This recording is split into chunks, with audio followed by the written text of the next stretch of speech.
I'll be honest, when I first saw the leaks about Elder Scrolls Oblivion getting a remaster, I was sceptical. The screenshots people were showing in the videos looked amazing, but I thought, nah, I'll believe it when I see it. And to my surprise, it actually happened. Elder Scrolls Oblivion Remastered dropped for free on Xbox Game Pass, but has a pretty steep £50 price tag on PlayStation. So now the initial hype's died down, here's my thoughts on if the game's actually worth your time and money. Let's get into it.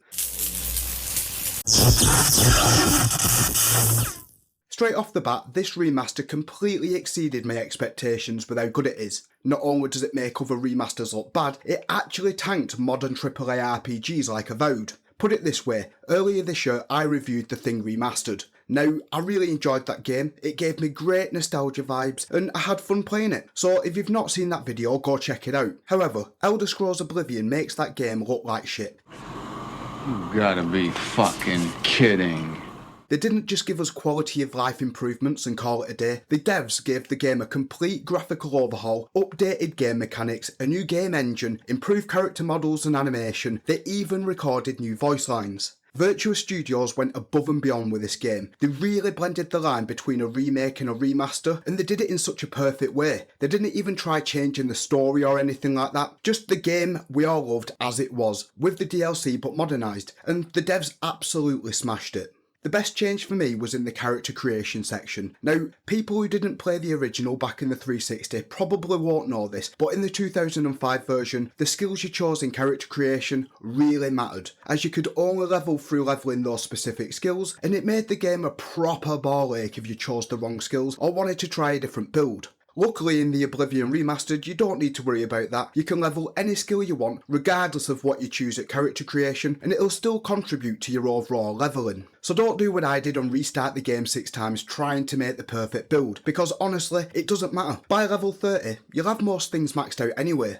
Now, how much you get out of the game completely depends on you and how you decide to play through it, and honestly, I recommend taking your time. I know you've probably already watched videos on YouTube on how to make OP spells and builds and where to get the best weapons and armour, but I don't recommend doing that. Just have fun and explore. Honestly, you'll get so much more enjoyment out of finding hidden areas, making your own spells and enchanting your own armours without looking it all up on YouTube. But if you do want to save a bit of time and busy work, the carry capacity and duplication glitch can help. Another thing I also recommend is not doing the main story till you're at least level 25. Yeah, sure, you can beast through it at low levels and complete the game in under 20 hours, but trust me, you'll just be doing yourself a huge disservice. The enemies change as you level up. Completing the main story at low level means that you'll be fighting against imps and clanthiers. However, at high levels, you'll be fighting epic Daedra like Dremora and Atronachs, and honestly, it just changes the entire experience. Now, I'll admit the game isn't perfect. The amount of times the game sent me to home screen was ridiculous. Sometimes it'd happen multiple times in a row in the same area, and it'd just get frustrating. Other than that, I didn't really encounter any other glitches or bugs. There is one thing, however, I wish the devs had changed, and that's the illusion spell cap. For some stupid ass reason, illusion spells have a level cap of 25, which means once your character hits level 26 or higher, most of those spells just straight up stop working on enemies, as they scale with your level.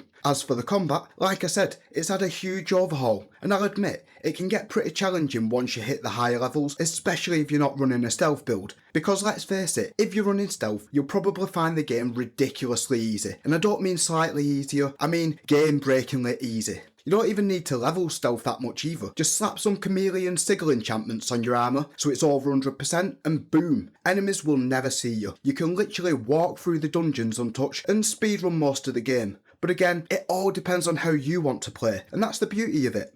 Now I know what you're thinking, is it actually worth spending 50 quid on this game? And honestly yes. Yes it is. Between the main story, the guild quest lines and the side quests, you're easily getting hundreds of hours of gameplay, and that's not even including the DLCs. And look, this is an Elder Scrolls game, so the side quests aren't crap. They've got proper depth, choices and storytelling. The character creation's on point, you can make your character look as beautiful or as fugly as you want. The main story in my opinion is one of the best in the entire series. It's got that classic fantasy vibe, real stakes and a solid sense of progression.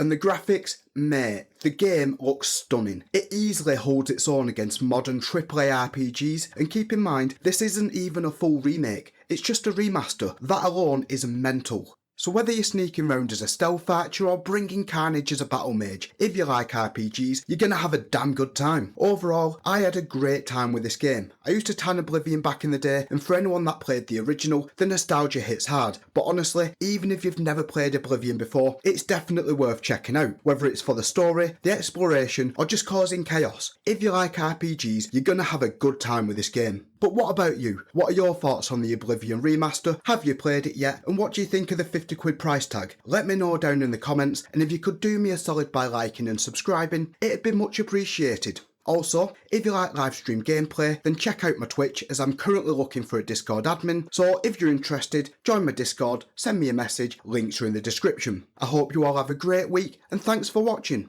Until next time peeps, stay frosty.